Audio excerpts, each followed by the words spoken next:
Pep, I'd like to start with something you said after the first round of games in the Premier League as we went into the international break. You said that's pre-season over.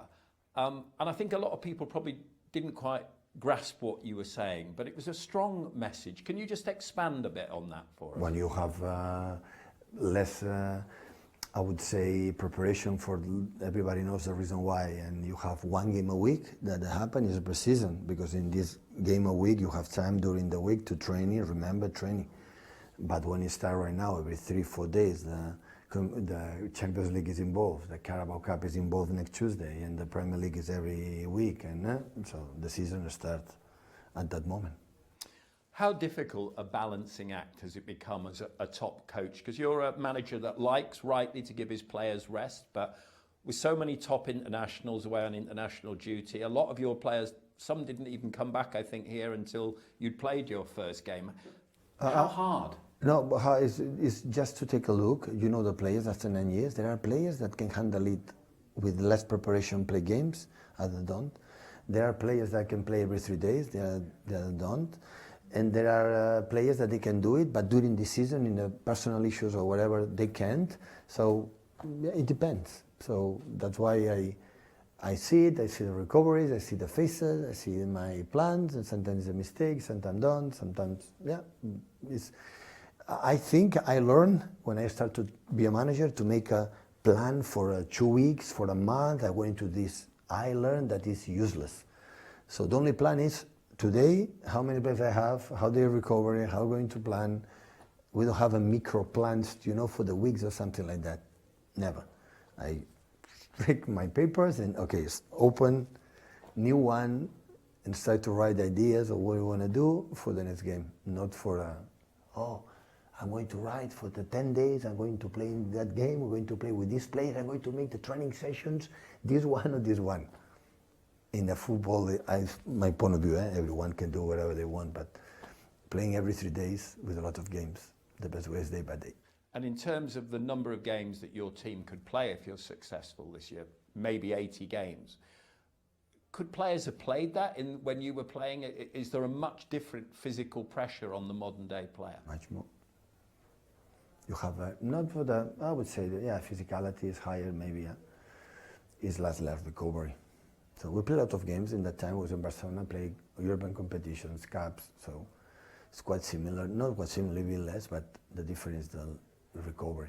Now is much less. National teams, before it was a few games, now it's a lot of games, so they have less recovery. That's why, because it's not a problem was here.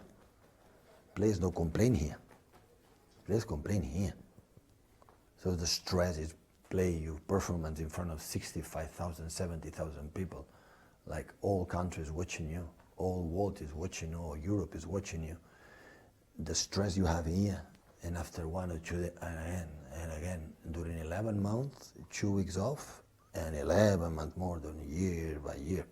NBA have 80 games, 85 games maybe, but they have 4 months off, 5 months off.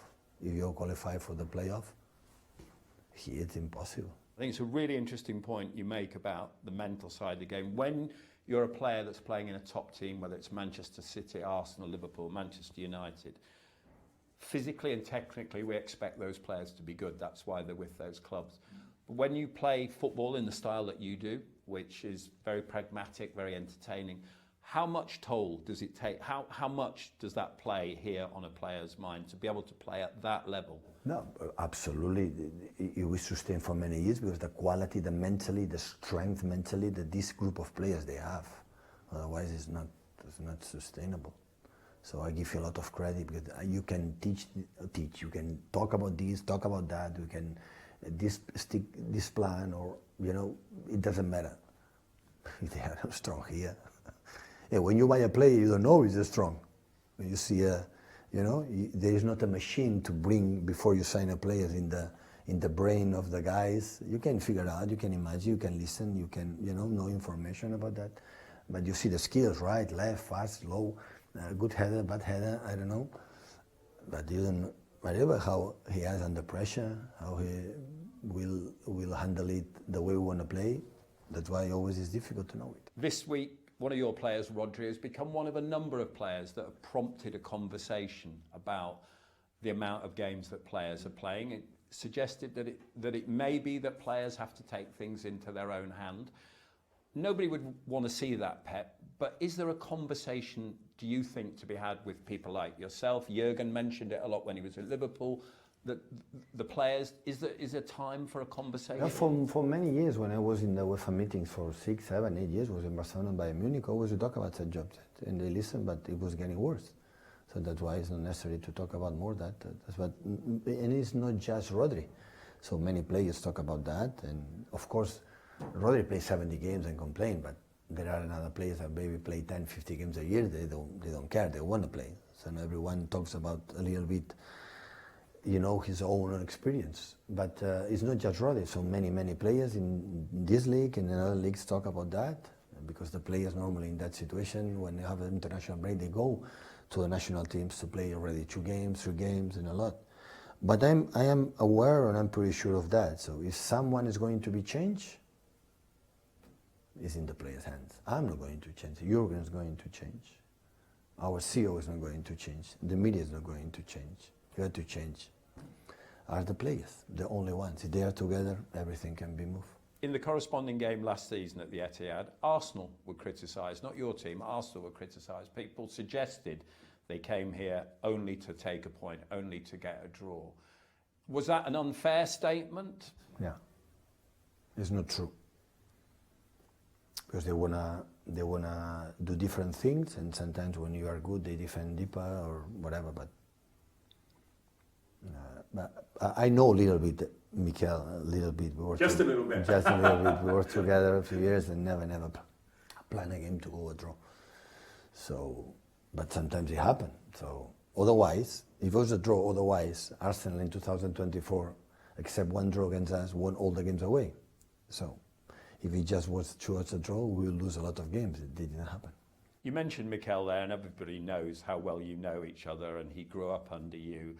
And on a light-hearted note, you have Enzo at Chelsea, you've got Mikel. Do you think sometimes I've done too good a job teaching these young boys? If you want to become a manager, come in my staff, and maybe you have a chance to get a good team. Is that an invite for me as well? I invite for you, definitely. No, they all credit to them, so they help me a lot. Always I said the same, I don't know the opinion of them, hopefully it's highly, because for respect I have, for my ego, but I'm going to be honest with you, so they help me a lot. Mikel helped me a lot in the early stages to know the Premier League, to evolve the team step by step, year by year, have an incredible chance to go to the team of his heart. So we went there, and with Enzo was quite similar. I saw him working in the second team, and after came back, and he helped me a lot. And I'm so happy that they have success in his careers. They are so young, and they will have much success in the future. And always I said, when you are in staff, in the knowledge, you know, it's back and forth. It's not just in one direction. So I learned a lot of them. Hopefully they can learn with me and with all of us. We lot of the players, with the players. So we learn a lot. So that is what it is. So it was a pleasure to work with them, all I can say.